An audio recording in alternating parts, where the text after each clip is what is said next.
In Game 7 of the Western Conference Finals, Chet Holmgren attempted his last shot at the 9:40 mark of the first quarter. He would not attempt another field goal for the rest of the game. Not in the second quarter, not in the third, not in the fourth. 40 minutes of the biggest game of his season, and this man disappeared entirely. Welcome to Hoops Pill. If you're new here, subscribe, drop a like, and don't go anywhere because this one goes deep.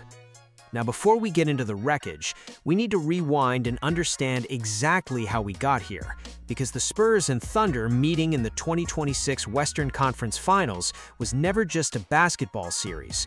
It was supposed to be a referendum on two players the league had been tracking since they were teenagers, two generational bigs drafted years apart but destined to collide.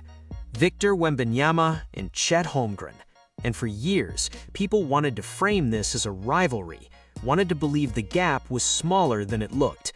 This series ended that conversation permanently. The uncomfortable truth is that this so-called rivalry was never really a rivalry to begin with. From the moment these two entered the league, the tape told a clear story. Wembanyama was operating on a different plane, an elite offensive weapon, a historic defensive presence, a player the game had genuinely never seen before. Holmgren, meanwhile, was building a legitimate resume as one of the better bigs in the West, a real defender, a real contributor. But offensively, in high-leverage moments, question marks lingered around him like smoke that wouldn't clear. This series did not introduce those questions, it just answered them brutally and in public. Let's talk about what Victor actually did in this series, because the individual brilliance is worth understanding before we examine the collapse on the other side. Wembanyama set the tone in Game 1 inside a hostile Oklahoma City building, coming out hyper-aggressive, taking 6 shots, grabbing 5 boards, and immediately signaling to the Thunder that their team had not flown to their building to survive. They came to take something. 2 for 6 shooting in a Game 1 road playoff start for a 22-year-old is not a problem, it is a statement of intent.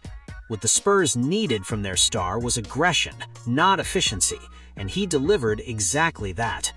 His first quarter splits across the entire series were almost absurd when you lay them out side by side, scoring at 6.4 points per game in opening frames, shooting 60% from the field, 70% from 3, and posting a plus 47 combined plus-minus in first quarters alone. That last number is not a typo. Plus 47. The Spurs were essentially winning the series before halftime arrived in most games, and it was because their best player refused to let anyone else set the tone. In Game 4, down 2-1, with their backs starting to feel the wall, Wembanyama dropped 11 points, 3 assists, and 2 blocks in the first quarter, and was a plus 11. In Game 6, do or die, same energy, 11 points, 5 boards, 4 of 6 from the floor. And then came Game 7, and Victor did it again. Same aggression, same composure, same refusal to let the moment be bigger than him. But here is what separates great players from generational ones.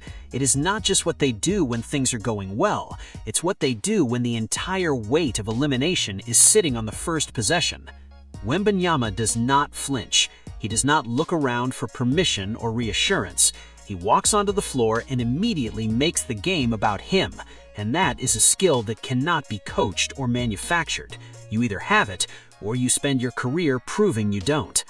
Now let's talk about the other side of this series, because what Chet Holmgren produced in Game 7 is genuinely one of the most painful performances you will ever see from a player at this stage of the playoffs.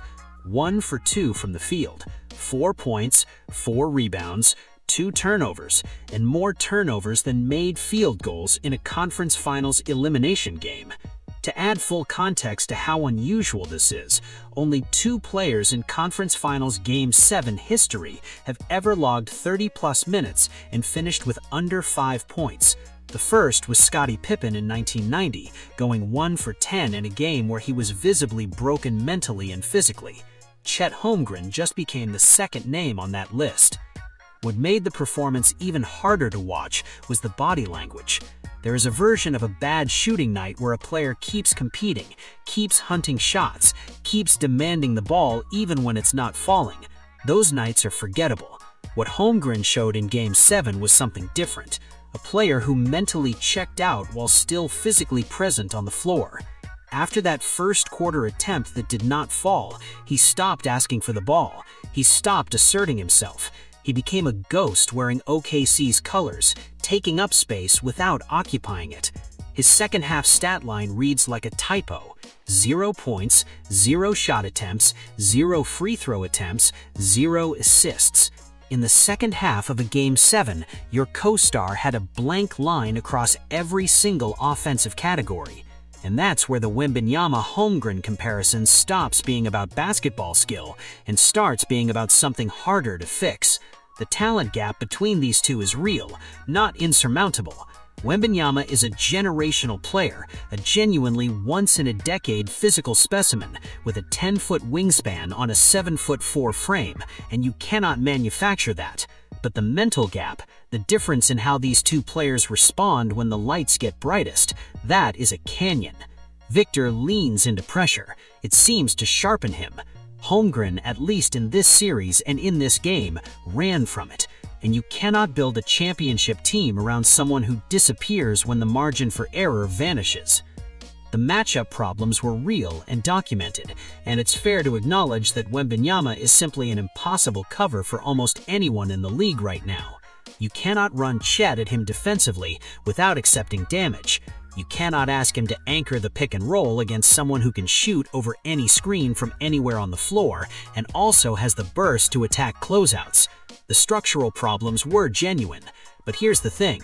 SGA had a below-average series by his own standards and still competed, still made plays in the moments Oklahoma City needed him. The structural problems explain a difficult series for Holmgren.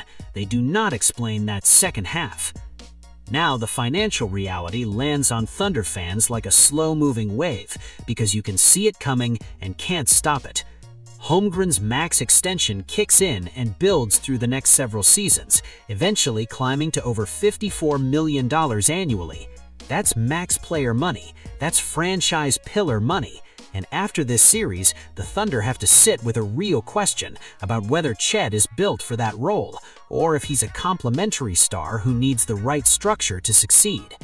There is absolutely a version of this team that works around that contract, but the margin for error on a team built around a player who can disappear offensively in the biggest games is extremely thin, and this postseason made that undeniable. What makes this Spurs team genuinely terrifying for the rest of the West is not just that they won, it's the demographic reality underneath the trophy. Wembanyama is 22, Harrison Jr. is 20, Stephen Castle is 21. This team went 8-4 against Oklahoma City since Wembanyama entered the league, the only franchise to beat them more than twice during that stretch. The Thunder were the favorites entering this series. The Spurs had their number anyway. There's an argument to be made that San Antonio is not just the present of the Western Conference, but the dominant force of the next half-decade, and the rest of the league is going to have to reckon with that while Victor is still in his early 20s. And so when you step back and look at what this series actually meant beyond the wins and losses and the statistical wreckage of Game 7, it was confirmation of something the tape had been whispering for 2 years. There is Wembanyama, and then there's everyone else trying to figure out how to guard him, stop him, slow him, contain him, and failing. Chet is a good player. He's a real player. He will have better moments than this series, but what he is not, and what this series proved he is not, is the answer to Victor Wembanyama. Not yet, maybe not ever. The final image of this series that will stick is not a dunk or a block or a buzzer beater. It's Chet Holmgren standing on the floor in the second half of Game 7, not hunting shots, not demanding the ball, not doing what every player at that level is supposed to do when their team needs them most. And 20 feet away, Victor Wembanyama is doing the exact opposite, attacking, asserting, daring the moment to break him. That contrast right there is the entire story. That is the difference between a very good player and a generational one.